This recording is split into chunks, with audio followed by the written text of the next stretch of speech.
Screen. I'm going to turn up the volume. Again, I don't have the best of recording stuff, so you may want to try to stay close to the center of your screen if you want to stay in. I apologize for that. Yeah, no, I'll do what I can. I'll record. I got a camera running, so I'll record it too. So maybe between the two copies, we'll end Very up with something good. good enough. Okay, so I don't really know how you'd like to proceed. Do you want to ask questions? Do you want me to ask questions? Do you want to, how should we begin? Well, I'll go first. Okay. For me, the problem between us is basically one where I think you're playing psychologist. Like, let's come up with a philosophy that feels good, that actualizes us, that empowers us as individual humans, makes us feel in control, makes us feel hopeful. And I would argue that I'm strictly philosophy. I want to define the truth. I want to reduce this thing. I want to break it down into its little pieces and know how it works and why it works and can we make something out of it. So that's the biggest distinction I see between us, is that I would accuse you of blending psychology into philosophy. For convenient truths, not the truth. Okay. I think that's a great place to start. I would say a couple of things there. One, I'm not sure the extent to which one could separate, quotes out, truths about the human being and their values and the meaning of life and the experience of being human from psychology. I think one might be able to try to talk about those things which are what they are independent of people and try to get at the truth for those. But as soon as you're trying to get at a truth which includes people and human experiences like love, experiences of that in some way that reveal the differences between us and other animals, despite the fact that it's chemistry all the way down. I mean, I think that I can agree with you that there is a sort of basic level chemistry that's at issue. But as far as the truth stuff, I guess what I feel like you're doing is you're bringing a religious context. I see you as a very deeply religious person who's angry at a God that you claim you don't believe in. And the examples that I would use for that is that when you say life sucks and that there's no real meaningful thing, that none of this has any purpose and it's all irrelevant, I guess I'm not really sure what you mean. Sometimes I feel like you're saying that it's just unintelligent and things are just pointless and nothing really is of significance. But at other points, I'm not sure what you're saying, because it's like you're denying even animal gratifications to us. So other animals seem to enjoy a rest in the shade. They seem to enjoy a simple pleasure like eating. But for you, that's not enough. Somehow there has to be something more, or that sucks. And that to me is like a smuggling in of a religious like for you it has to be super fantastical meaning, or the comparative meaning of just animal gratifications are unacceptable. And I think you have, from my perspective, a great Christian empathy, and you care and you suffer for the suffering for others, and that makes it for you in some way. It's like you feel like you're not justified in your animal pleasures, in your animal gratifications, because you know that under the end of the day, and I agree with you on this, that in a lot of ways, every little pleasure that people take, it ends up to be suffering of other people. So, some person's eating meat and it leads to the hard, cruel treatment of animals, and it doesn't seem justified. And some person wants to have children to make themselves happy, and it's this great imposition. Or some person, they want a cheaper product and it leads to slave labor in a third world. And yet, I think part of it is, there's ambiguities there. And when you say that this is you saying, I'm not willing to participate in this stuff because it's crap and the suffering isn't worth my momentary pleasure, you're being so other than animal there. And I see a very religious person angry in a God he doesn't believe in. Yeah, well, I think it's kind of a bogus accusation. Just because there's no dogma, so I just say there's no way to paint it with the religious context. Okay, because every religion is based on.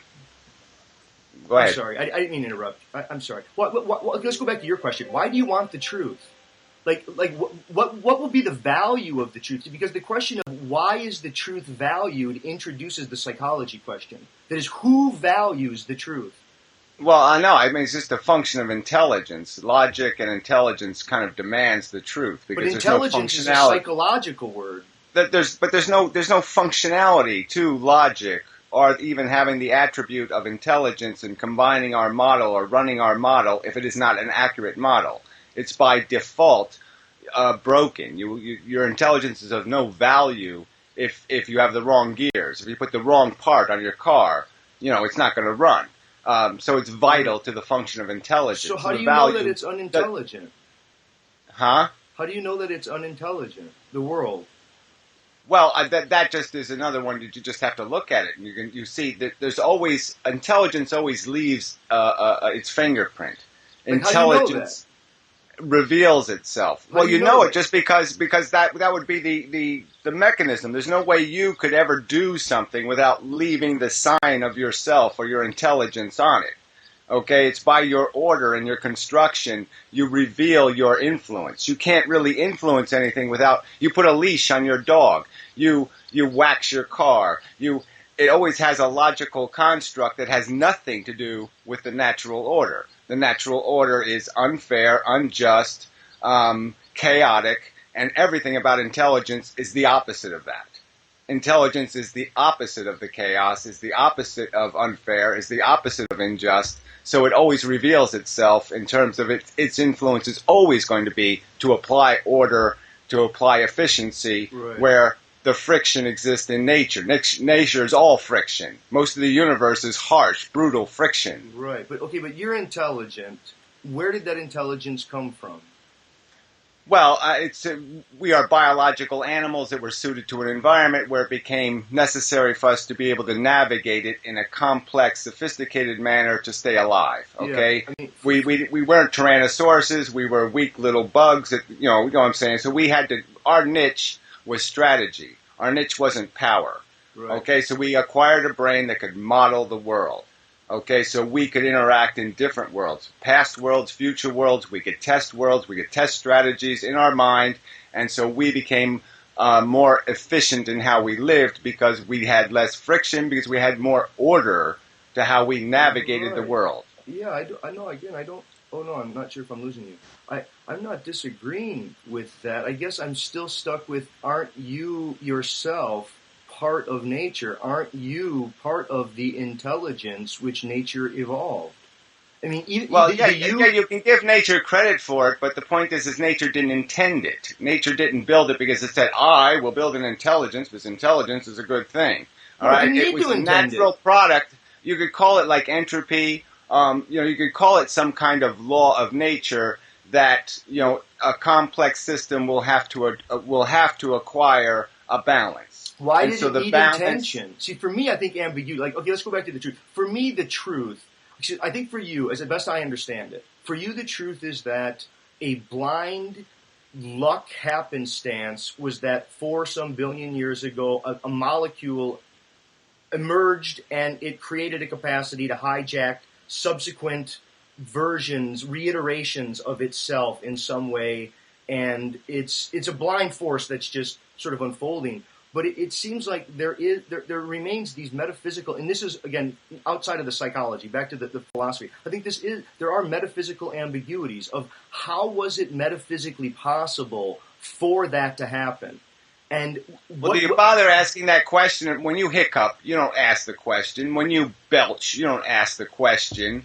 All right, you don't need a metaphysical explanation, and we don't need a metaphysical explanation for why, in a universe with chemistry sloshing all over the place, that there was a combination of chemistry that created a reproducing cell, as far as we know, one time in the universe. Well, no, I think, again, the we in that statement, I'm not sure that is that universally shared. I think the jury is still out. I mean, the cosmos is so vast, is so big, we don't have a sufficient sample in order to say that intelligence emerged one place. I think that I don't think you're going to find a scientific consensus on that. The part about the ambiguity is that I'm not making an absolute statement. So wait, let me just. I just don't want to be quoted here. Okay. I don't make the absolute statement okay. that it only happened once. I'm just saying every bit of evidence indicates only once. We have no evidence Right. of any UFO. We have no evidence Right. of this extra. So I'm just saying Fair enough. other people are making the argument that it's inevitable or it has to be. No, that doesn't have to be. There Okay. can be one winner of the lottery. Can I ask there you- are some lotteries where there's no winner. Can I ask you, if suddenly you would find evidence of extraterrestrials, would that change your philosophy? It would only change it to the extent that then the problem's even bigger, okay? Because now we do have a universe to clean, okay? So now we got to go out into the universe and go help all these sentient creatures that are being subjected to this idiotic tic-tac-toe game, this lottery. I mean, I would equate it to a lottery, right? Life is a lottery, okay? You pay in exactly what you get out. And the state might even take a cut. But okay, you didn't have anything to begin with. I'm just saying there's no free pleasure. Well, I'm just saying it's you're eating your own self. We're eating our own flesh. That's right. Okay, so peeling what's your wrong own with skin that? off, What's consuming wrong with it. that? From where comes the context? Obviously, by from which my you're critiquing sensibilities, you acknowledge that I have these sensibilities where I have this empathy, this capacity. Okay, I know what a misery is, It's beautiful, and I put value on it. All right, well, I misery think we is my all do. value. No, I think we all do, and I'm not going to hear that you're the only one who feels in compassion and suffering for others. See, I think you're playing a game. This is where the psychology critique comes in. See, look, you're dismissing it, but there is a sense in which you say about my philosophy in more than one video, Gary, and I'm not sure if you're purposely misrepresenting me or not, but you say that I'm all about happily go lucky and ponies and rainbows and balloons for everyone, and that I'm telling some happily ever after story, and that's just not true. I'm saying there is a capacity of forgiveness, and that this universe is intelligent, and part of the intelligence requires a compassion and a forgiveness for its very injustices as the condition of the game. That is a game. And I want to differentiate. Let's just say you drew the conclusion that the lottery was an insidious way for a state to derive tax dollars. Okay, I mean, the highest source of revenue in this state is cigarette taxes and lotteries. So let's just say the lottery, and we equate it to life. And you've drawn the conclusion that this is insidious. There's more losers than winners. It's completely improportional. It creates more pain than it does pleasure. Okay, it basically steals from the poor to give to one rich person in the end. Okay, it's insidiously stupid. If you have that conclusion, how am I cheating somehow just to point out that yes, if life is a lottery, if that's what it basically is, it's dysfunctional. I don't forgive the lottery. I end the lottery. Well, again, to me, this is an argument by analogy, and I don't buy the analogy, and it doesn't really work for me. Maybe a different way for me to ask the question would be a couple of different horizons here. One would be, is there any form of meaningful work? Like, is everything work? So some person's a doctor, some person makes sandwiches, some person's a fire person, and no matter what their job is, but some people, they value the work, they try to do a good job, and again, even making sandwiches, the person is a good sandwich maker, and they care that the person who gets their sandwich is a good sandwich. Is that the same as some person digging a 10 by 10 by 10 ditch and throwing a cigarette butt in it, and then digging up that cigarette butt? I mean, is it just the same level of futility all the way through? No, but obviously the problem is that you're already born into a condition where there's need right in front of you. All right, let's say you were the only thing in the universe. It just poofed one Corey Anton, and there wasn't other sentience in need. Obviously, the Hoover Dam has value because it will make lives for sentient beings better. Pyramids are a waste of labor, so we could maybe agree on that, right? It's a preposterous waste of human suffering. There's no end good. Humans aren't benefited. Hoover Dams would be great labor, so yes, there would be good joy in building a Hoover Dam. There would be great sorrow in building a pyramid. All right, I concede that point. But the only reason why one is more valuable than the other is because there is a human condition to be satisfied. If that human condition doesn't exist, if there isn't this needful animal in front of you, there's no need to go to the pantry to get a can of food. Well, I know, but there's no art and music and love, and there's not this argument. There's not everything. I mean, you're talking. Well, that's all subjective. Those are just entertainments for some organ of your Okay, body. see, that's So what I'm saying. why don't we I just think talk you have to about? forgive Why don't we it. just talk about the idea that our sensual pleasures are somehow a higher thing, that they're somehow deeply better. religious human being. You're an amazingly. You're one of the most religious people I've ever met. I mean, it's Well, amazing. like I said, I mean, you can make that accusation. I'll say not first, an point out the accusation. dogma. It's not an Well, it is an accusation, Gary. accusation, okay? And I take it a little bit offensively because every religion I've ever heard of has been a sadistic, insane, idiotic excuse for a bunch of people suffering. So I take it a little fucking offensive. You want me to call you a fucking Nazi? You're the most Nazi person I've ever heard. Are you happy now? No. I've insulted you. I'm not you trying. Nazi-esque, motherfucking, solipsistic, selfish motherfucker. Are you satisfied? I have insulted you back, okay? Gary, but if you're going to call me religious, I'm going to say, fuck you. I didn't mean to insult you, Gary. I meant to suggest you have a great amount of care and love for people, and I think... From my perspective, not based on a dogma. I'm not doing it because a God told me to do it. I'm doing it because it's logical. Sensitivity, feelings are the only thing that matter. Not my feelings, your feelings, his feelings, the cat's feelings, the bug's feelings. Okay? Its capacity to suffer is the only value in this stinking universe. And it's a value that everybody seems not capable of understanding. Suffering is the negatives. You want a positive? It is militating against that suffering. It is preventing that suffering. It is aiding that suffering. Right. That's a guaranteed fucking positive. Right. Gary, that's why I was saying I would want to begin with the question of, is some work more meaningful than other work? And I think that there are, and I will give a materialist argument for you, that there are some feelings. You're arguing about the spilt milk. We can agree that if there's spilt milk on the floor, you clean it up. So, of course, it's meritorious work. The question is, should the milk be spilt in the first place?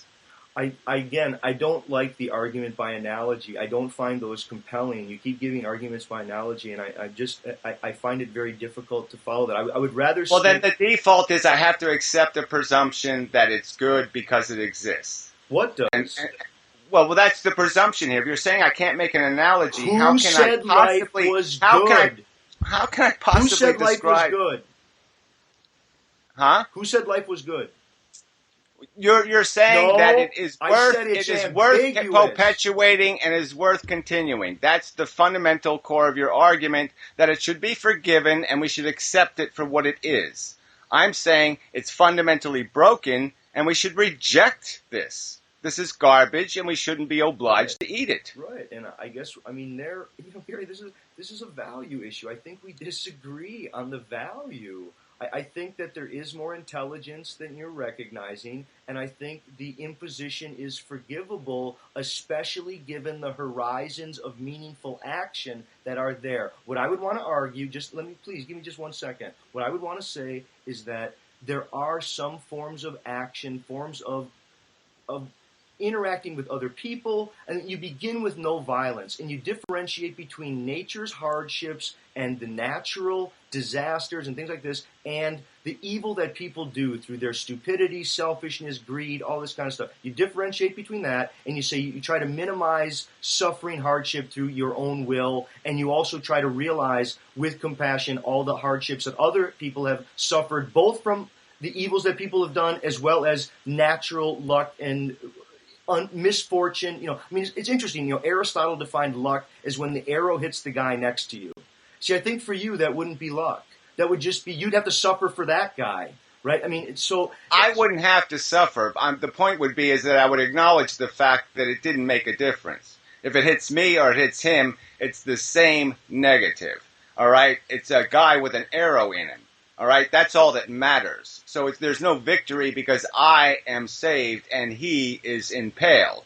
Okay, theoretically, I'm not saying I need to suffer. I just got to acknowledge that any gain I get by somebody else's misfortune is not a win. That's why I use the lottery analogy. Is that there is no win in that game. Okay, there are millions of losers, so one idiot can squander the money. I don't think I misunderstand the argument. I mean, I see what, again, I understand your argument. I guess I think that it's interesting that to what extent, maybe I'll raise it as a question, to what extent are humans different than other animals in their ability to suffer for others' suffering? Do you think Yeah, well, other it's just the animals... knowledge, right? We have knowledge of it. Look, we know that people held slaves out of ignorance, So, wait, can I right? just ask you? They didn't So are have animals... slaves. They didn't have slaves for any other reason than people were stupid. Okay, they treated women badly because of ignorance. Right. All right, so of course we have acquired knowledge of what other things are capable of, and that we've seen our hypocrisy, we've seen our duplicity, we've seen our cheats and our injustice and the unfairness that was built into our nature. I agree. And we've said, no, okay, just because I'm bigger than her does not mean I'm right. Just because, we've done all of that logic. So yes, we're different because we're informed, but it's only because we're informed. Take away our books, take away our culture, and we're just as bad as an ape. I mean, I think there are senses of there which I agree. I mean, our life is no more significant in some way than a grasshopper and a clam and a whatnot. But there's another sense in which I would want to say, no, it seems like, from my understanding, and I could be wrong, but I feel like you're wanting it both ways. You're wanting to say that we're no different than the rest of the animals, and then you're also saying that we aren't supposed to be able to be satisfied by simple animal gratifications and simple animal satiations. I mean, animals don't seem to suffer for the suffering of others. We seem to have a kind of intelligence for that kind of compassion, and I do think it evolved. It somehow evolved through communication and communication technologies. I mean, the history of the development of love in human society is, I think it's interesting. It now has been bred into dogs. I mean, we breed dogs for those characteristics that we call human. And I think that the kinds of empathies that we can experience with domesticated animals is rising quite rapidly. So, I mean, I think the jury's out on whether or not there's meaningful action. And so I want to go back to this.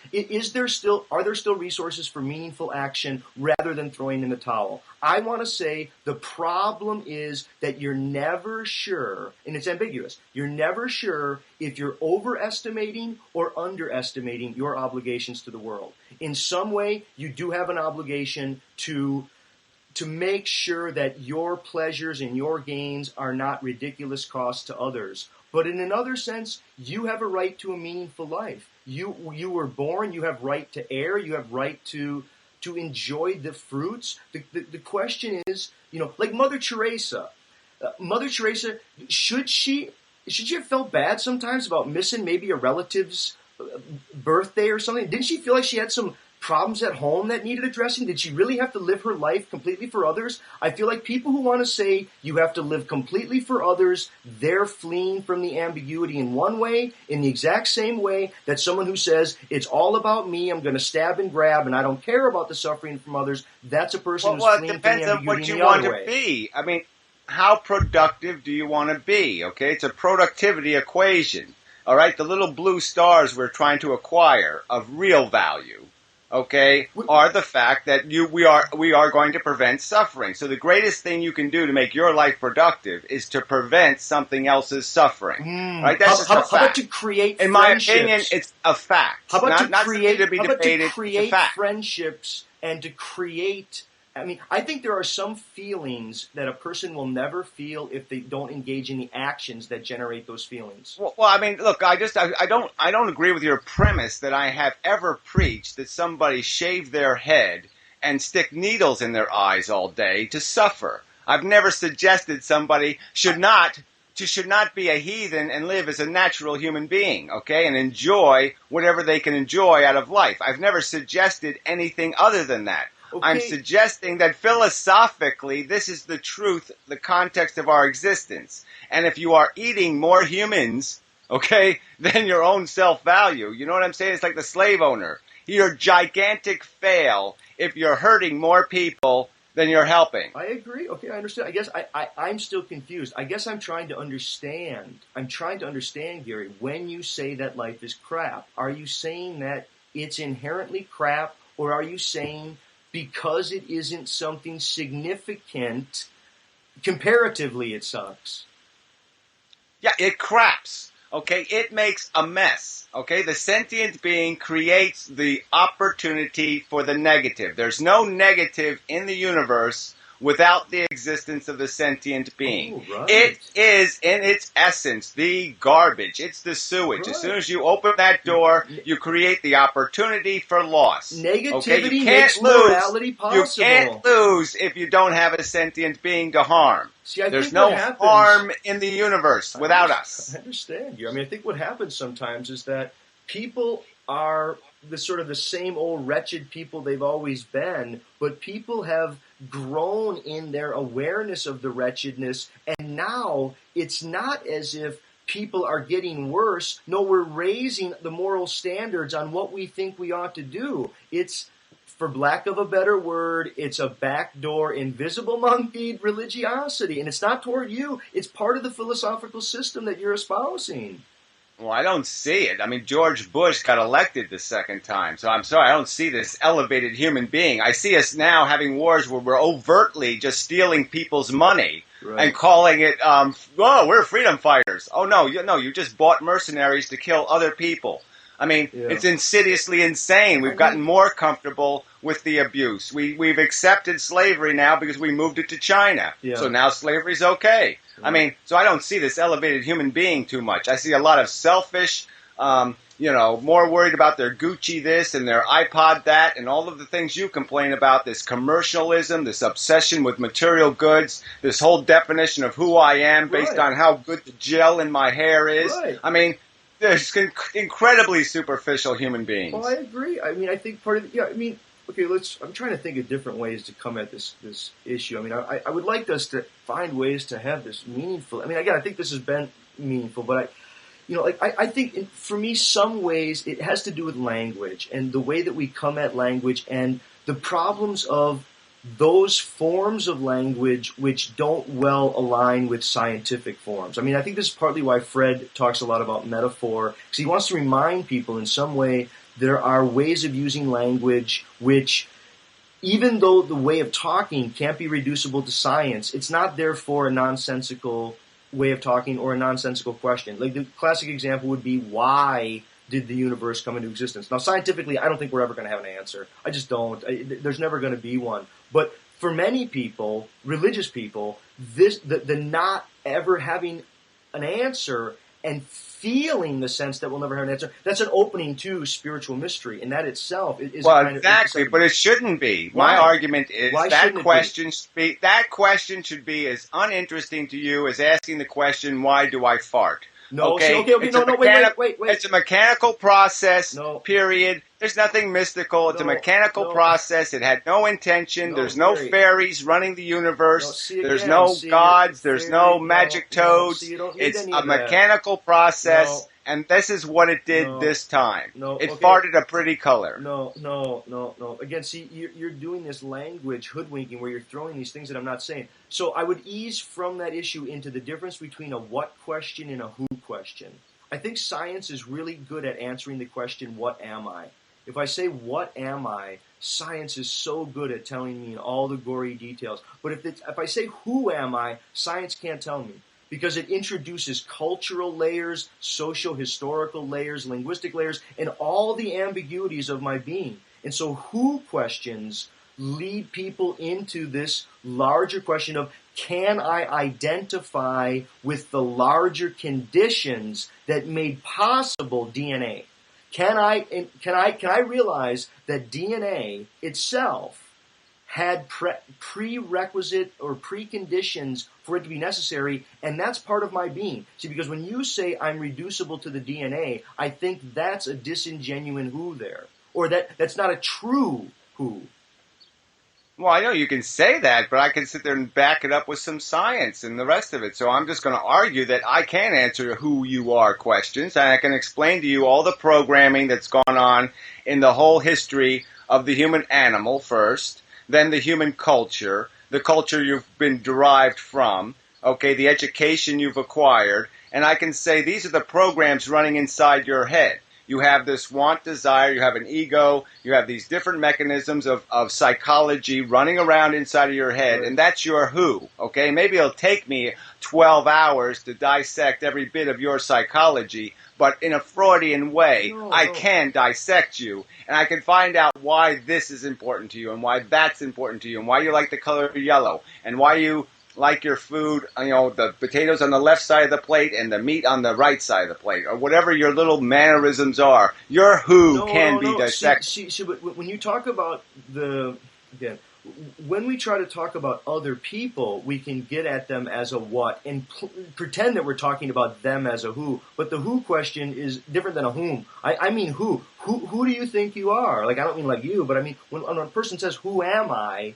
They're asking this question of, who am I? If I say, who am I? Some person says, well, I could say, for example, I could say I'm Corey, or I could say I'm an American, or I could say I'm an evolved primate. Manifestation of a DNA molecule that has gone through competitive evolution and acquired an eccentric psychology that allows it to dilute itself into the idea that it's accomplishing something. That made possible DNA. I am the ultimate.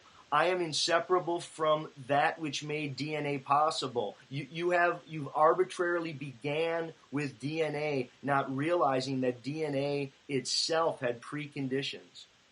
Well, you're saying it had preconditions. I'm saying it doesn't matter. It has one mechanism. The mechanism is reproduction, okay, and mutation. So it's just competing with itself for 4 billion years. We're the product of self-competition over 4 billion years. Winners win, losers lose. And it's a cutthroat, simple, harsh, brutal. brutal. Time to live? My argument is, as I've stated it, okay, is sentience is the game. So yeah, you want to live as a non-sentient, then it's a good time to live because nothing's getting hurt. Okay, but as soon as something's going ouch, this game gets really important because now we have a value, okay, and the value can be degraded. We can leave more milk on the floor. So we spill more milk than we clean up. That's dangerous. So if people would have just been dreamlessly asleep and never woke up, it would have been the best deal. To be a tree. Well, I'm afraid because that's the nature of the game. I mean, I didn't make it a stupid tic-tac-toe game. I didn't make it a feudal game. It's the way nature is. But nature is a feudal game. As I've stated, you don't like the analogies, but I have to use analogies. But would you grant that there are certain... Okay, you said that there's a lot in feeling, that there's certain feelings that people have, and there's a feeling of agony over other suffering. I'm not sure what the feeling we're going to call the suffering. I mean, I'm not going to say that you suffer another suffering, but you have some sort of feeling that's unpleasant when you think of how much another suffers. But right? That's irrelevant. It's irrelevant. I'm not talking about my personal discomfort with something else's suffering. I'm talking about the fact that it has value. That the suffering itself, of itself, independent of any observer, independent of anybody crying, is a bad thing. A thing in pain is intrinsically bad. That is the red number in the universe. Right. And to make a positive, you have to rub that out. You have to eliminate the pain. We use words. See, the reality, again, you got to close your mouth and just, it's a much at once. And when we use words, I call pain or pleasure, and it seems like I can separate out these things, but in reality, there's an intermix. There isn't this thing called suffering, which is separable from feeling, which is separable from pleasure, which is separable from love. Now you're talking Martian, okay? Right there, you're just talking about words. That's Martian to me. You might as well be talking Martian to me, because I can't even imagine the world where I can't make a huge distinction between pain and pleasure. Well, they're not even on the same sides of the planet. They're both They're feelings. On different they're planets. Both feelings. Oh, I'm sorry, but they are exactly opposite. You can't get more distance between two things than positive and negative. The difference between a thought and a feeling is very different than between pleasure and pain. Pleasure and pain It's are the difference on a between something and nothing. They're a okay, that's the difference. Of some sense, with maybe no, there's no continuum between something and nothing. Okay, those are the two endpoints. Those are the two endpoints. Okay, So suffering is the something, all right, and everything else is the nothing. Oh yeah, see, no, I would come at that different. I would say nothing is incomparable. You can't compare anything to nothing. It's sort of like that set of all sets thing. I guess that's a different argument. Um, God, I wish I knew how to come at this more. Well, it's a math equation, right? Let's just say what we're disagreeing on. We have the equation E equals mc squared. What we can't agree on is what E is, what an M is, what a C is. Okay, we're not agreeing on the variables.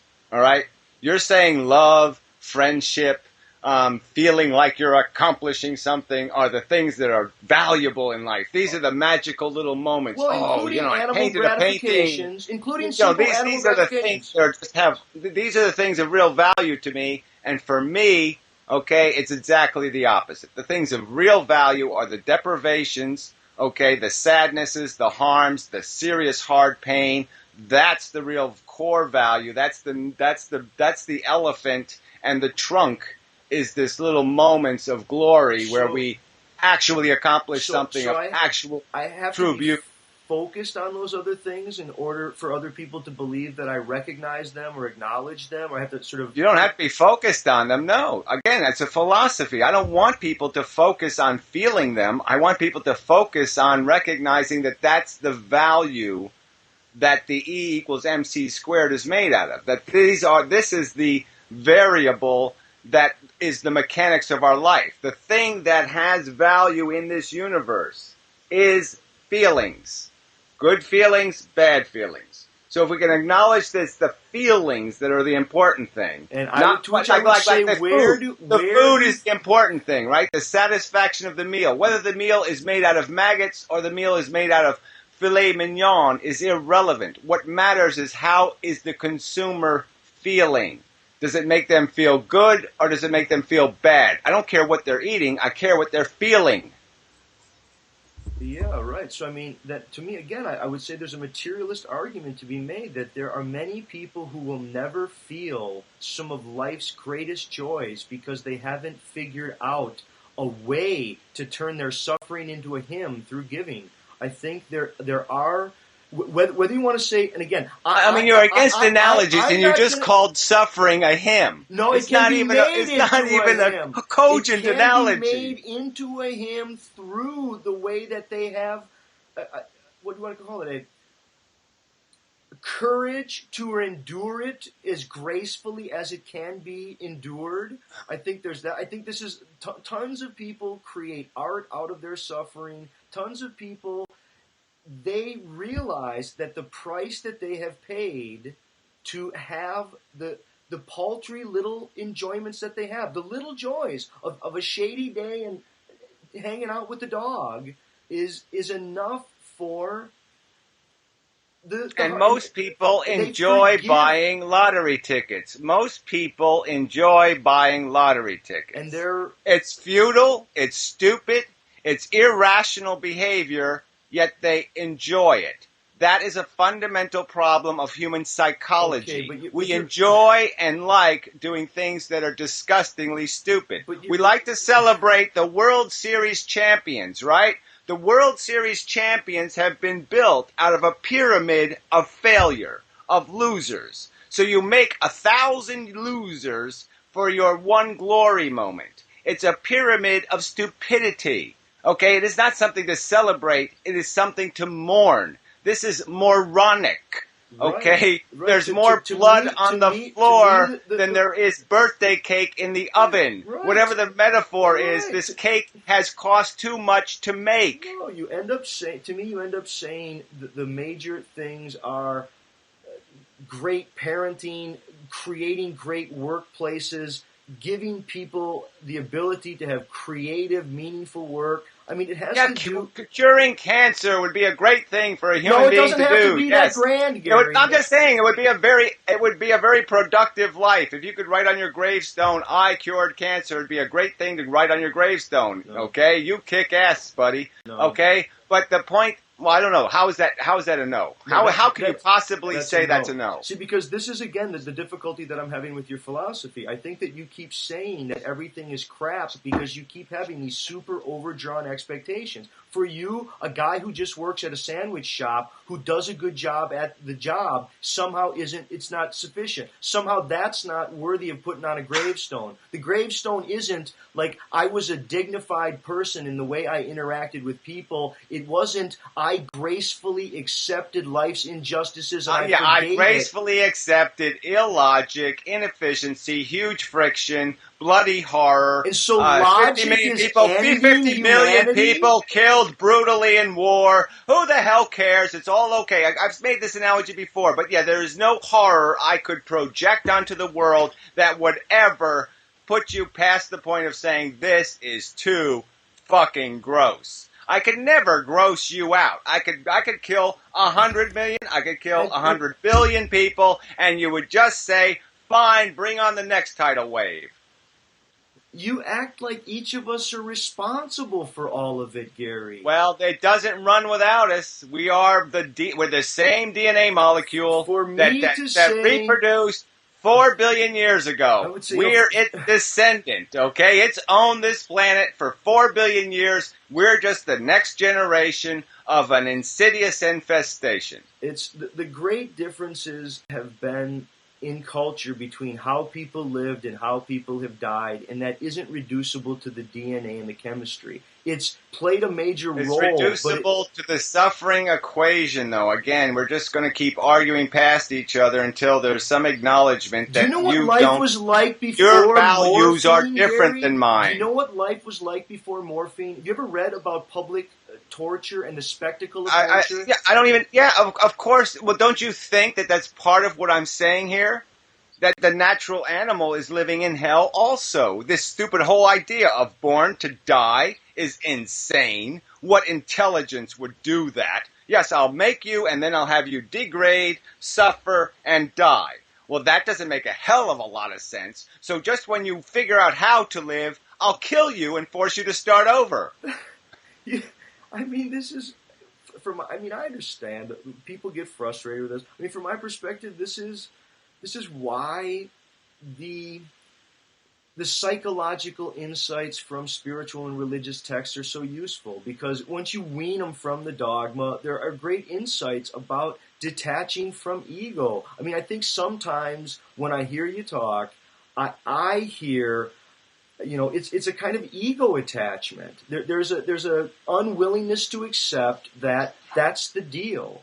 I'm rubber, you're glue. Hold on one second. Here I'm rubber, you're glue. I'm rubber, you're glue. I gotta let little Kiki. I'm rubber, you're glue. This is Kiki. I gotta let her outside the door here. Hold on. Yeah, I saw her in the image. No, Gary. No, I'm not. I'm not trying to do name calling. It's not like that. I know, but I'm not doing it insincerely. I'm just saying, Corey, that yes, I see you exactly the same way. I see you completely ego-obsessed with this human organism like he's some sort of magnificent beastie. And all he is a consuming machine. A lousy, stinking, scheming, selfish, I think it's scheming machine. Ambiguous. I think it's ambiguous. Oh, I don't. I think it's transparently obvious what we are. We suck. No, I think we will enslave each other. We will eat each other's heart. I mean, I'm not sure who the we is there. I think there the human race. Obviously, yeah. I'm not including me because I kick ass, okay? I'm great because, yeah, I've done that get above your ego shit. And I've done yes, it's about the suffering thing. And I've done the justice thing and the fairness thing. So, yeah, I kick ass. All these other humans suck balls. But I mean, do you think maybe other people also feel somewhat similarly to that? Like they think just everyone else is an idiot, and why can't everyone just get in line with the way that they see the world? And that's why I argue, and that's why we go through this whole process. What I'm saying to you is that, look, we both don't hate each other, right? Let's admit it, okay? I have respect for I have no animosity toward you. I have respect for your capacity to make an argument, your knowledge base, your passion. Animosity toward you.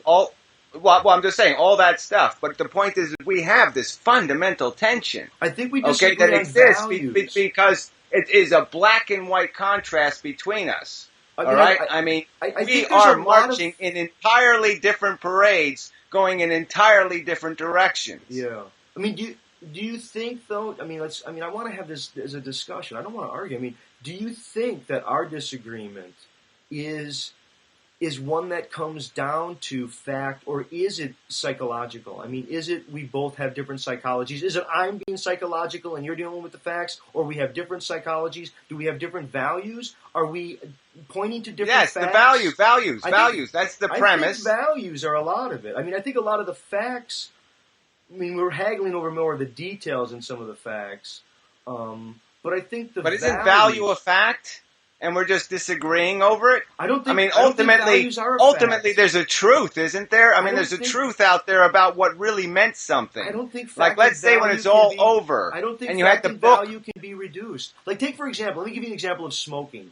Like in a lot of European cultures, they know smoking is bad for them, and they go, you know what? I'd rather die of smoking than quit, and they value smoking. Now we go, oh, that's horrible. They should try to live long, and they should be. This is exactly that problem for me. Yeah, well, they're taxing them up the bazoo now, too. You can't smoke in Europe anymore either. Okay, so that game's over. well, that you can smoke those in cultures your have. home. People still smoke. Yeah, if you can afford $10 a pack. So yeah, you have to work an hour a day just to smoke cigarettes. Well, I mean, I think there's it's something to be ridiculous. said of meaningful work. I think people need meaningful work. They need to work many hours a day. It's something creative.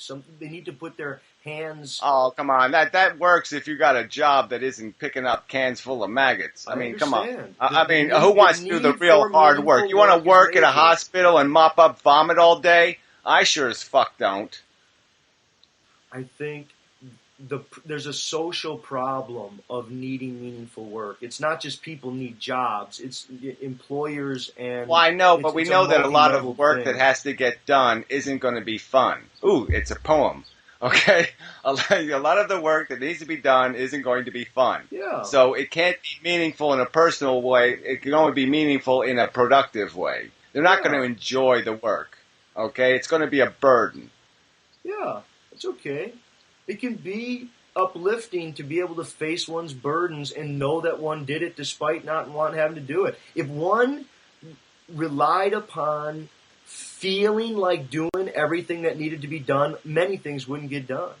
I mean, sometimes I know, but we know there's a certain symmetry. You could build a society where, yeah, you could eliminate a lot of that, and our work could be our pleasure. Working could be like watching a movie if we construct our society the right way and we're meticulous about conforming and creating people suited to these things and all that kind of crap. I mean, we're so trying to do ideally, it, you know. the idea. I mean, work is not a good word to me. I love the idea of being productive, but the word work, I'm always going to feel a little bit like, no, I can't say anything good about that. It sucks that we have to work. It just sucks. I mean, I guess I think of things like the importance of physical exertion and effort, and whether a person wants to just be in a sport or have something, an activity. We're in an obese culture. I think tons of people aren't getting that kind of exercise, and I think, truthfully, I think it has a psychological impact on people. I think. Well, I think look, there's a of course, meaning. I'm all for that. I there's mean, a meaning obviously, that comes okay. I mean, from- obviously, if you see my videos, I'm into this whole idea of Right. being passionate about life, and I live life kind of passionately. So yeah, I would agree 100%. It's great fun to have a fight with a tree or whatever you're doing. Do your little personal physical life. Be the animal. I mean, look at me. Okay, I mean, I'm the animal. Okay, I have no problem doing the Tarzan be the animal thing. My body conforms to nature. I'm just saying my brain doesn't. My understanding doesn't. Okay, I'm all about being the physical animal I am. I'm just saying my brain is not a chimpanzee. No, I okay, my understand. brain is informed. I am knowledgeable. You can't fool me anymore. I'm just not gonna role play. I will not role play. Right. I mean, I for my own, I would say that sensibility that you're describing, which I feel as well, I think it's described in religious text. I mean, this is when Adam and Eve bit the apple and they suddenly gained knowledge and they felt a loss of innocence and a kind of fall from living mindlessly just in the world and new pain in certain ways. I mean, that simple allegorical tale, I don't take literally at all. This is a story about the dawning of human psychology and the problem of realizing the hardship and the suffering. The burden of Right. understanding the game you're in, the Right. traps you're being subjected to. And then, but look at the Buddhist alternative description of that. The Buddhist alternative description is, yeah, life is bear traps, tiger trap, it's snares and crap all over the place. There's not a damn thing you can do about it, so tough crap. Well, there's no you there to endure it. Because they're not going to offer you a fake heaven and a fake glory and a fake finish. They're not going to give you the happily ever after. They're just going to say the fable sucks. Too bad, you lose, sucker. Well, they're going to say that you're not really there. The world that's been cleared is who you are. You're not there in addition to that world. I mean, it's about shedding ego. I mean, I want to go back to this. You asked me, I think, a while back about, how bad would it have to get before I couldn't forgive? And I thought that was an interesting question. I worry about the future of humanity. I don't know what's going to happen. I do feel sometimes, my wife and I, we go roundabout all the time. She says it's getting worse all the time, and I go, look, it's no worse than it's ever been. It's always been a gory, hellish spectacle of all this. There's a fireball in the sky, and there's animals running around eating each other. But I do think there still are, for me, there are horizons of feeling that come from forgiveness, and it is a kind of forgiveness for the unintended. Now, there is a whole level of, can you forgive the injustices that people do? Well, I think we try to do that, and we try to learn to do that. But I think there is a way of psychologically trying to forgive, I don't know, just the fact of being born, whatever that means. But as far as the large social ones, I mean, I don't know if you've ever read it, but there's a wonderful little book called Man's Search for Meaning by Viktor Frankl, and he was a Holocaust survivor. I mean, he was in Auschwitz, and he tells the story about many people giving up their faith in the camps and what he did to stay sane and how he learned about human meaning and what gives people meaning in that very abysmal condition. Exactly. Well, we're right back to my initial point. Okay, are you a philosopher or are you a psychologist? All right, that's psychology. Learning to overcome, learning to do the living thing. Doing the living thing is one thing. Okay, defining and describing the life thing is another thing. See, I'm into let's define and describe the life thing. And if I can help you live, fine. But I'm not into your actualization as an individual human. Yeah. What I'm doing philosophy. I'm attempting to describe our reality. Yeah, I mean, as far as the philosophy, I mean, I would just disagree with that. I would say not only can you not separate them, but I would say philosophically, I think the world is ambiguous, and people seek authoritative disambiguations there. I think you have the fact. Well, you're saying there's no such thing as logic then or something. You're saying that we don't have the tools or we don't have the instrumentation to logically describe the game of chess. Say you're separating, yes, we can describe the game of chess. We can describe No, you can't say that you're going to talk about philosophical truth and then have it be about something like suffering and sentience and value and say you're going to exclude psychology. That's meat and potatoes psychological issue, and that is part of the truth. Take the issue of memory. I fundamentally disagree with that. Of course, we can describe what we are. Try to come at it from like this way. Like take memory. Like memory, in some sense, is subjective. I say, my memory is in my head. It has to do with my brain. But there's another sense in which nature evolved brains to open certain kinds of past. And I don't mean it with intention. I just mean that brains are a part of nature. And so in that sense, it's not just like memory is psychological. There is a sense in which memory is psychological, but memory is also metaphysical in the sense that nature evolved a certain organism to have this kind of brain which made certain kinds of past possible. And that is a metaphysical truth. It's a philosophical truth. It's not just a psychological issue. I would say the same thing about the origin of sentience and value and these other kinds of psychological aspects. I just think we have our brain is perfectly capable of doing the Einstein thing and applying the same kind of discipline to what we are, or our description. Certainly our psychology is inevitably going to attempt to get in our way because we have an ego and we have all this other crap. But the point is we can analytically describe what we can look at the maze. All right, we have the intelligence now to climb out of the game, the natural game, get on the wall and look over the maze, see how it functions, see why the rats run, see how many rats run, see what cheese they chase. We can analyze our behavior, we can analyze our psychology, and so to me they are distinctly different mechanisms of function. One part of our brain can model, the other part feels. This is the way it works, okay? And we can separate those two when we need to. When we need to do analytical work, we can do it. We can build something without having to get an orgasm doing it or having to be rewarded doing it. We can just do it because the logic dictates the procedure. Yeah, no, I don't disagree with that. I guess I'm not sure where we're missing there.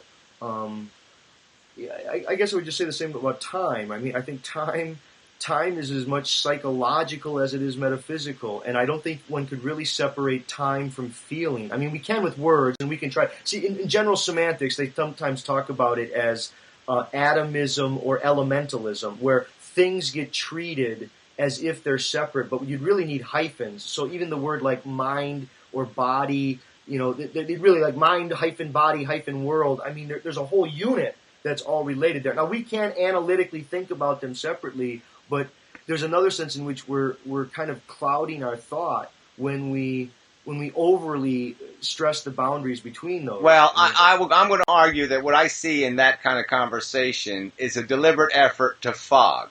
Okay, because in the fog, all of a sudden the three pigs can show up. Goldilocks can now re-enter. We can have the happily ever after. We can put a whole bunch of new little ghosty characters in because we have fogged it up. There is an explicit difference between mind and body. It is there. We can recognize it. We can notice it. We can identify the distinction. Well, yeah, with there's the a words, difference between mind, me body. and you. Well, I'm just saying, there's people who want to say our consciousness is shared. And it isn't in a real practical sense. Okay? And 99.99% of it isn't. I wish it was, but it isn't. Okay? Your wheels are turning, my wheels are turning, and they're doing them quite independently. And the only thing connecting us right at this moment is conversation. And when we're not conversing, then we're really separate. Okay? You're walking your dog, and I'm eating apple, where we have nothing to do with each other. Okay? There is no connection. Well, again, see, some of that is... It's difficult. I mean, time is funny. You can have a conversation with someone and then continue the conversation well after they left the room. I mean, it does get somewhat tricky. I mean, yeah, I think the problem of sociality is that others are a condition of our being, not an occasional feature of our experience. So there is a sense in which right now, you know, you're over there and I'm over here, but there's tons of unseen others who are right now, kind of each of us are standing atop, and we've become ourselves through ongoing dialogues with other people. So there's but I sort of would argue that I would model it this way and say that it is like my maze game or a Monopoly board. And we have one inside of our head. We have a model of the world inside of our head. So I have a little piece called Corey in my brain. Okay, you're there now. You're a piece in my model. All right, and yeah, I can run you. Okay, I can roll dice for you. I can say, what would the Corey do? Right. I can see you act. I can hear you talk. I can create. I have a little automaton I have made that is you, that is inside my head. All right, and so this is what I'm saying is we can do this with the world. We can make models, and we can look at them now. We can put them right in front of us and say, what does this thing do? And what I'm saying to you is when I say, what does the human race do? Oh. It makes a mess, and then it cleans up half of it.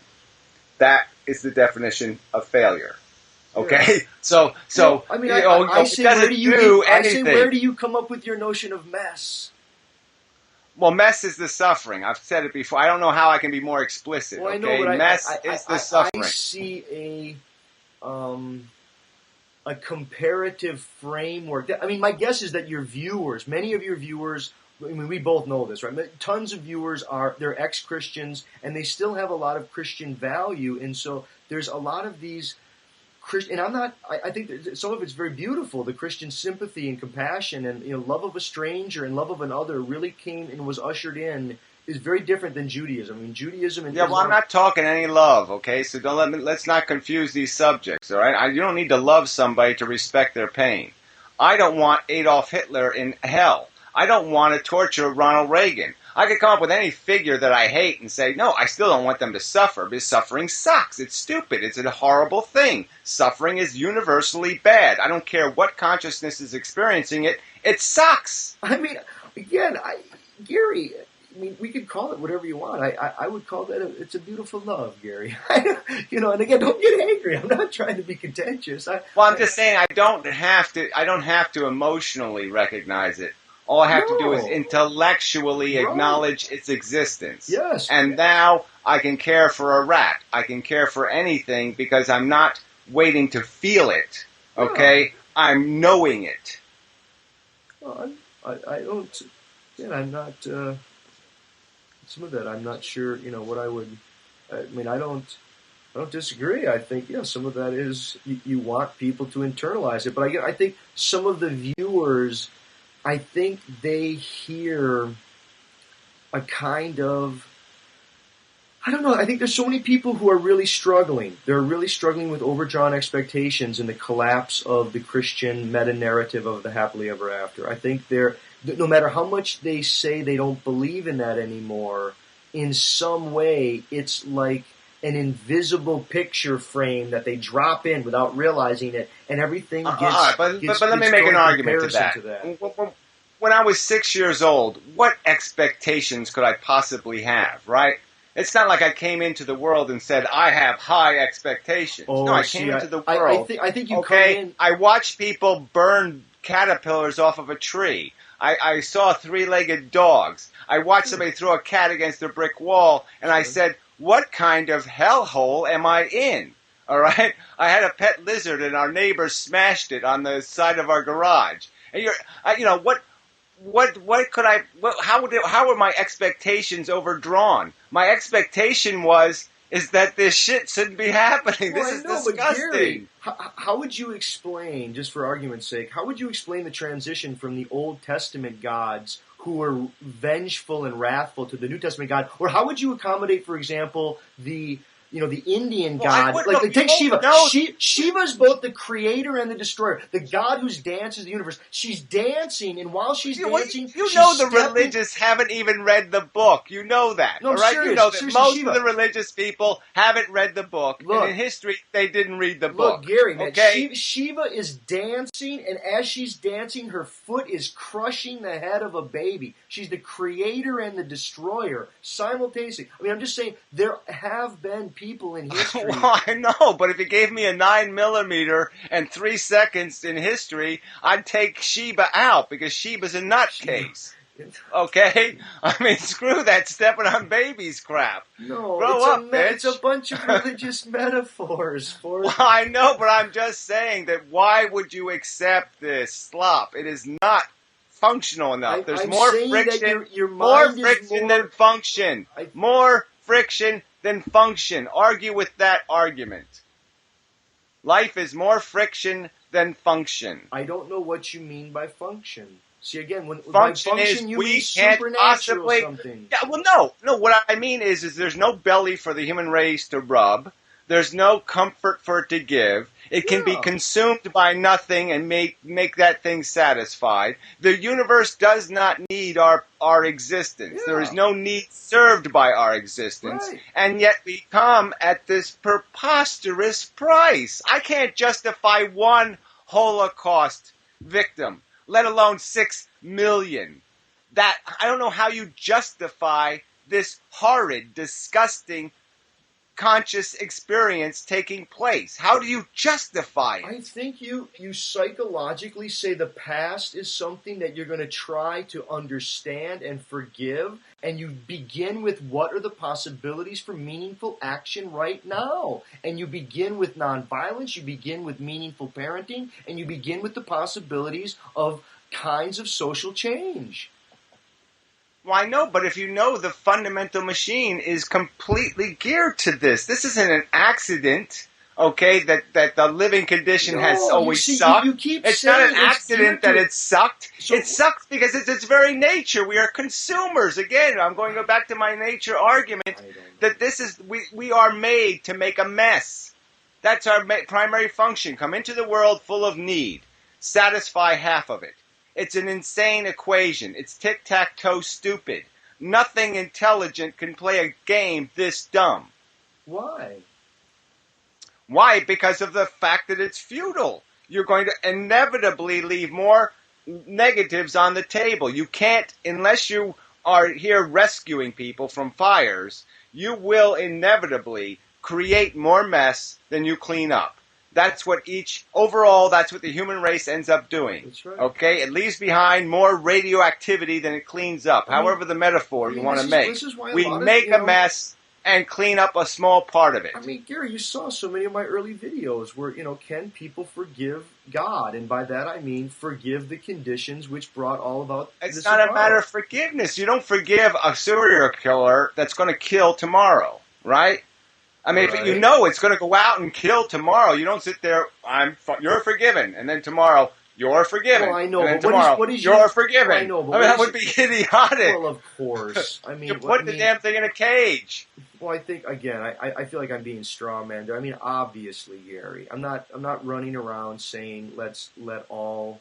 It's not all forgiveness. I'm talking about some of these major we can't fix the past. We can agree on that. We can't fix the past. We can't fix the horror that built us. All right, so let's ignore all the waste of the past, the Black Plague, the Holocaust, all of that stuff. Let's throw it in the garbage and just say, well, pretend all those negatives didn't happen. That's right. We're still stuck with a machine, a human device, that is completely run by a selfish psychology that will function incredibly sloppily. We will enslave each other if we give us just a tiny opportunity to do it. Okay, give me 25-cent discount, and yes, I'll put a Chinaman in chains. Okay, yeah. I mean we'll do it. I mean, all right, and we know we'll do it. All right, we'll undercut the other guy because we might get his wife is doable, and she'll go for you know what I mean. We will scheme for ourselves because we are selfish animals. I understand. I mean, I just in philosophy, Kierkegaard. I mean, it's sometimes said that the least ethical of all arguments is the argument to inevitability. I mean, I just don't see it as inevitable. I think the best predictor of future behavior is past behavior, and by that document, the prognosis looks bad. I agree with you. Well, I'm just saying it's like with cats, right? You want cats to peacefully live in your house, you cut their nuts off.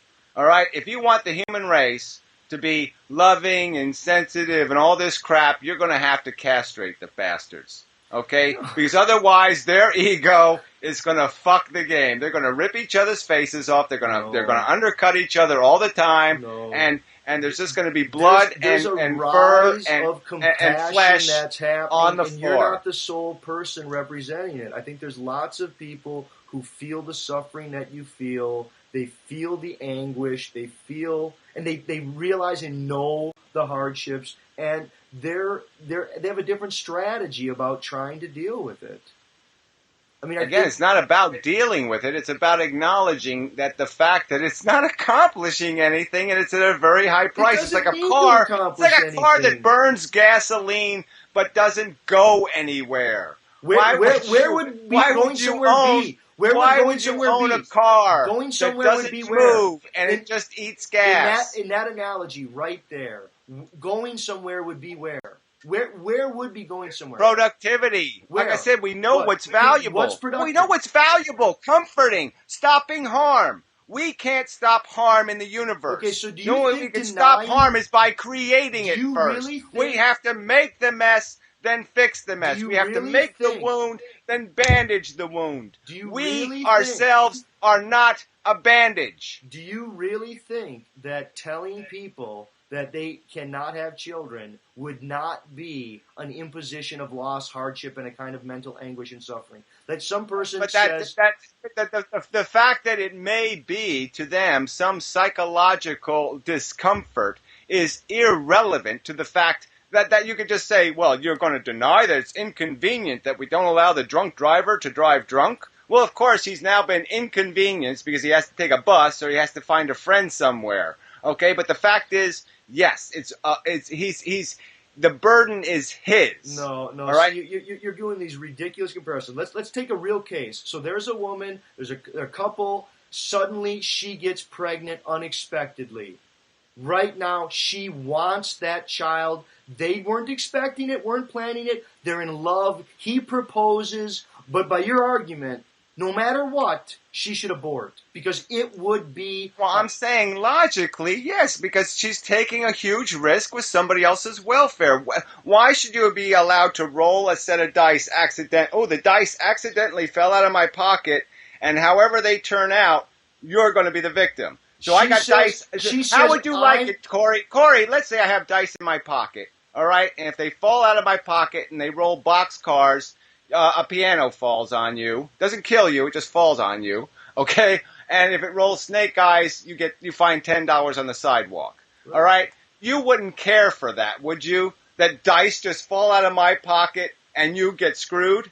Hey, lots of people came into the world that way, and many of them. Well, I'm just saying, you wouldn't care for it as an adult, mature human who has an individual entity. You would not like to be subjected to that whimsy. I think if the person were loving and were willing to say to me they were going to do their best given the contingencies, do I have the wherewithal to forgive? That to me is the question. Because I think you're saying it's an unforgivable imposition. I think that's the victim's right first, okay? And so there's lots of people I could put before you who would say, screw that bullshit. So it wasn't like this person was selfish. They weren't just trying to. Look, the fact is, I was given up for adoption.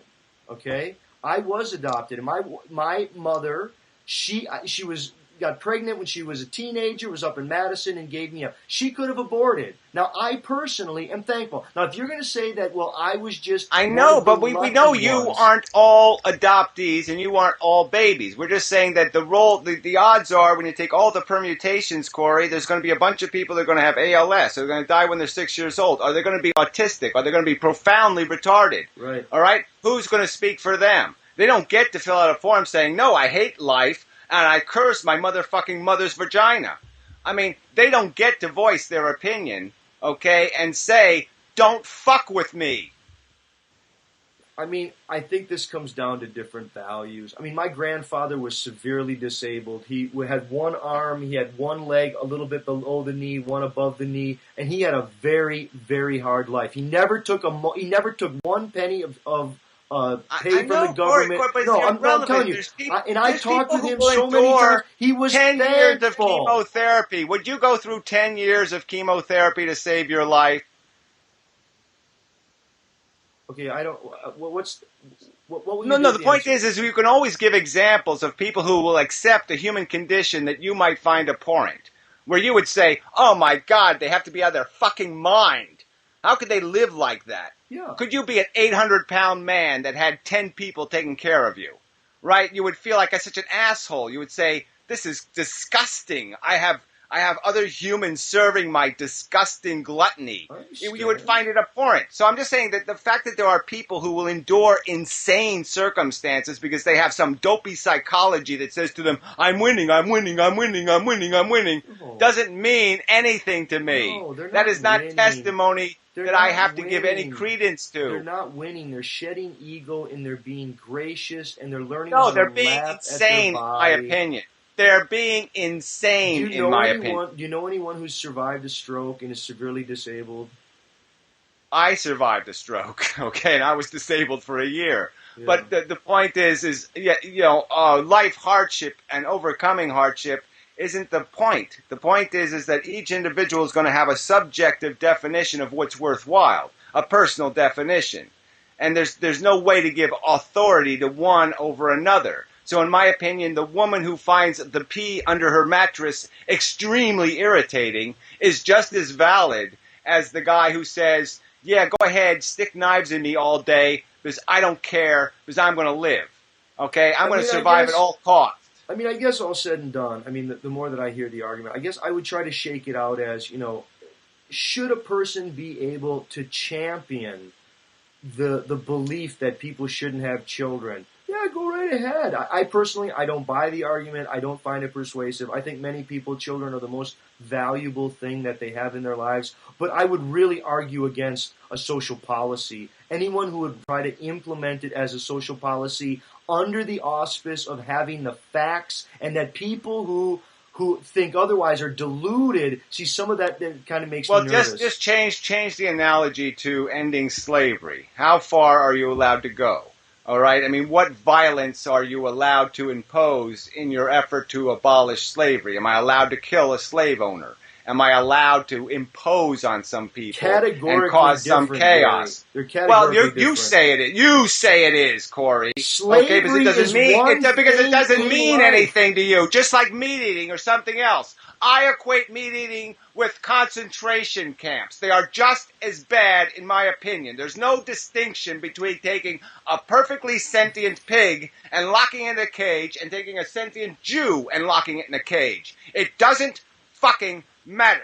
The suffering is dramatic and significant, and it is imposed for no good goddamn reason. So my passion is justified, and just as we went to a war and murdered people, slaughtered people, bombed people, blew the legs off children to stop Nazis, I'm going to argue to you, I'm going to try to impose on you eventually. Yes, that's right, because you are the imposition. Yeah, you people scary. Playing with other people's welfare are the ones committing the goddamn crime, and I will try to stop you. No, having children is not a crime, Gary. In my opinion, it is a fucking high crime. No, that's... You have no authority, no environmental impact statement. You have no authority.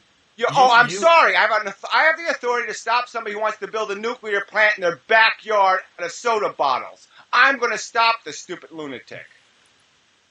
These are, from my perspective, these are very false analogies. If you don't want to have children, don't have children. You want to tell people not to have children? I was born this way, Corey. I didn't come into existence because of my choice. I came into existence because of someone else's choice, Corey. So I am inevitably going to be a victim once again if I do not stop you motherfuckers. No, each one of us, all of us have answered the question no when we ask, should one kill oneself? And once you've answered no, you're responsible for the life you're in. I'm sorry, that's irrelevant. I'm not talking about killing yourself. I'm talking about doing Frankenstein experiments with somebody else's welfare. I'm talking about gambling with someone else's money. These are very different things than what you choose to do with your own existence. The point is, I will be back. I will be forced to get on this roller coaster that I think is disgusting. Again, I will be tied to the seat, again, by these lunatics who think they can control this experiment. They have no control. They have demonstrated no qualification. We can look at human history and see the slop and the mess. They are totally incompetent. They have no right to have this arrogance to think they can do this God-like behavior. I will create. No, fuck you. Animals procreate. It's not God-like. Again, I don't know. DNA is not a license. The fact that a DNA molecule reproduced 4 billion years ago is not what I would call qualification.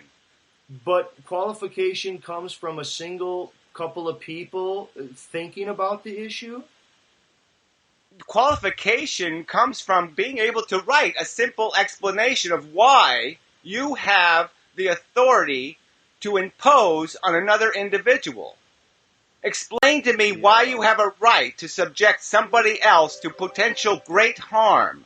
Well, why do you have that right? The imposition. Okay, so let's get to the. And again, I think we're going like well over an hour here. I don't know how many people are going to be watching this at this point. Maybe we should. They'll be watching. But yeah, I don't want to. It's exhausting. We could leave it to a second dialogue. But I mean, maybe exactly. And maybe, God, I mean, Gary, I don't know what to say about all that. I do think that, to say to a person, here's why you ought to be very cautious of having children, and you have to be really, really into it and love it and do it like this is your I haven't really mission. Argued any further than that, have I? I haven't made videos talking about draconian policy like I'm going to kill all you people or something. I haven't argued that point. I have argued for exactly that. Write a paragraph. Explain to me what you intend to accomplish by reproducing.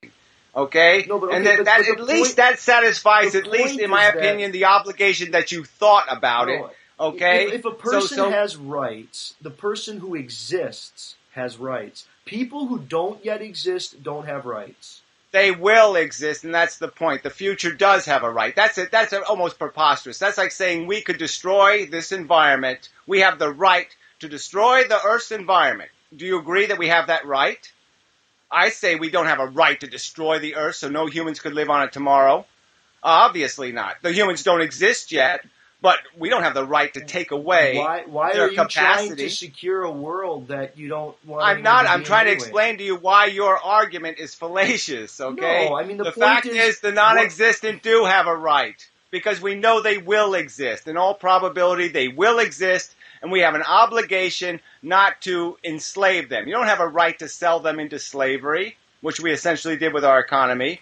There's a lot of things you don't have a right to do to the future. My argument we would know be, the future's going to exist, Corey. Come on. We know that. Gary, my argument would be that if you're going to include all of the unconceived babies, it's in the trillions, and it doesn't make any sense. You have to at least go with those babies who are not yet born, but are like they're in pregnancy, they're in vitro, whatever. There's something like that. I mean, I don't have to do any of that. Arguably, a fetus has rights. But the future is inevitable as the past is. You're given an every sperm is sacred argument. You're given an every sperm is sacred argument. There's a crypto religiosity in there. Yes, you are. I've said exactly the opposite in my videos. I have no concern for sperm. I have no concern for any of that crap. I'm talking about the fact that there's an inevitable welfare equation. Unconceived babies, Gary. I'm talking about the fact that we know. You said to me that it's more. You know when you're pregnant, you're going to have a baby. The fact that the baby, as a human being, doesn't exist yet, it has nothing to do with the fact that you know it's going to be a living thing when it pops out of you, that it's going to acquire a personality, that it's going to have a job, it's going to have a life. You know that's the inevitable consequence. So let's not pretend that one thing is not related to the other because they can't exist with. It's like saying you can have bread without wheat. Gary, again, I think you're misunderstanding here. I'm not making myself clear. The point is that the baby who's not yet conceived, again, we don't know what that baby is. So a baby is conceived. Now we have the problem is, does this baby have rights? And is it an imposition upon its rights to go through with the pregnancy and bring it in? So it would seem like it's like it would I'd seem rather leave it at conception. Why complicate the issue by creating the life in the first place? Okay, why you gotta put it answer in the womb? A question right why now. Put it in the womb? I want to hear you answer a question right now. Is it more or less of an imposition to abort a fetus or to have used a I've made this argument. One sentient pig in a slaughterhouse is more of a horror than 5 million abortions. I don't want to. You could abort all the fetuses till the end of time. I could abort them right now. I'll just abort fetuses all over the place because it's not in any logical sense any worse than stepping on a worm. You do it every damn day. Okay, fetuses are not complex sentient creatures. They're ill-formed, undermaturated, insentient mush. Your argument in some way is exactly the point I was trying to raise, which is it would seem then that you're not making an imposition upon that person in the way you we are. Know what it grows you keep into. interrupting me. You just keep interrupting me. You're imposing upon a person by telling them they can't have children, and yet you just admitted that there wasn't a person to be imposed upon. That's a logical contradiction. What do they have, Corey? Do they have a person or do they have a children? I'm saying they have a person. Okay, they don't have a children. They have a human being. They create a human being. So it's not a baby. There's a person okay, it's not a Tonka toy. There's a person who wants to have a children. Fucking human being that they are responsible for initiating into existence. Yes. We can't separate it from that fact. Yes, you got to wear the daddy pants in this world sometimes. You have to be willing to be responsible for your actions. That's right. I think responsibility for one's actions is major there. I guess it would seem like you're denying that to say to a person who wants to have children that she cannot, by policy, is not an imposition, whereas No, what I'm saying, Corey, aborting is not an imposition. The two biggest things you can do in the world, Corey, is to kill somebody or to create somebody. Okay, those are biggies. All right? Sure. Now, if I'm going to kill somebody, you're going to have the expectation that I explain why. You're going to say, give me a reason. Who's this guy you're going to kill, and why are you going to kill him, and what are you going to accomplish by killing, and how will the world be affected by his death? All right? I'm just saying to these imposers of life, I want them to answer these questions. Sure. Why are you qualified to impose this life? What are you going to accomplish by opposing this life? What's the consequence of this life in the world? What will this life do in the world? I would say yes. I think that if a person has a loving relationship or is willing and committed and is concerned, yeah, I think should there be a parenting license? Yeah, I think that's an interesting. I think that's a very different than categorically no. And those do seem to. Well, I'm just saying we can agree on things that are on the same road. Okay, you don't have to go all the way down the road for us to have agreement. So we can agree that this is an act that should be done with heightened responsibility, a heightened sense of care, concern. This is one of the most important things you do in your life. It's not something you just do like drawing crayon on paper. I agree. I think too many people are way too cavalier about the way they go into child rearing. That you can't want lots of friends and have a career and want all these other things and lots of vacation and also throw some kids in there. No, it doesn't work like that. I mean, it has to be something. Especially one or two autistic ones, right? Yeah, be ready for every probability and possibility. I have lots of friends with disabled kids, Gary. You've seen what it does to lives, then, right? I've seen what it does to their life. Their kids, painful. Their other kids are ruined. Their marriage is ruined.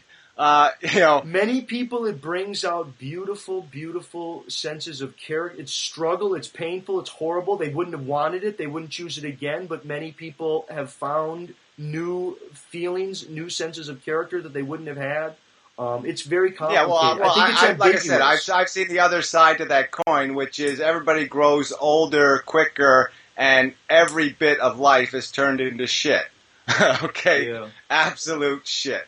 Yeah. So, but whatever. We can. I'm not arguing that all is bad. I'm arguing that the bad is bad enough that we can't justify it. That's the argument. The argument isn't that there aren't something good about this life thing. Yeah. I'm saying most of it's synthetic, most of it's Cheetos, but even if I concede that there was a good, I'm just saying the price is too high. Yeah. It's an irrationally high price we're paying. Yeah. For me, I guess the argument, maybe we'll just try to, I'll say some things and you want to wrap up or whatever. I don't want to take the last word, but I think for me, it's kind of like life is justified. Its horrors and injustices they're part of the complex, ambiguous set of relations that evolved in order to give us this, what we do call intelligence, what we do call life. I think people need more.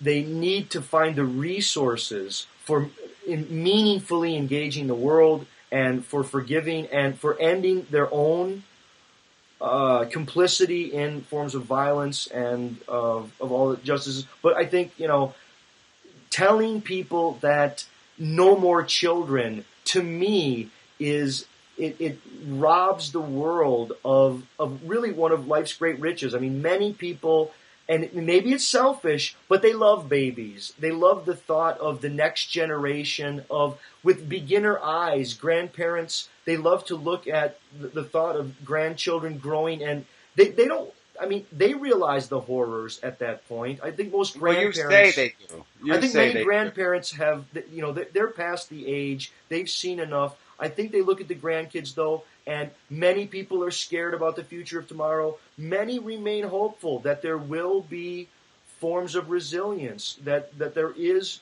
a dawning awareness. I think the disgust that you feel toward all of the horrors are in fact a kind of raised or elevated moral sensibility, which is its own kind of progress. I believe there is a moral progress that's being registered by the felt disgust over the horror of it all.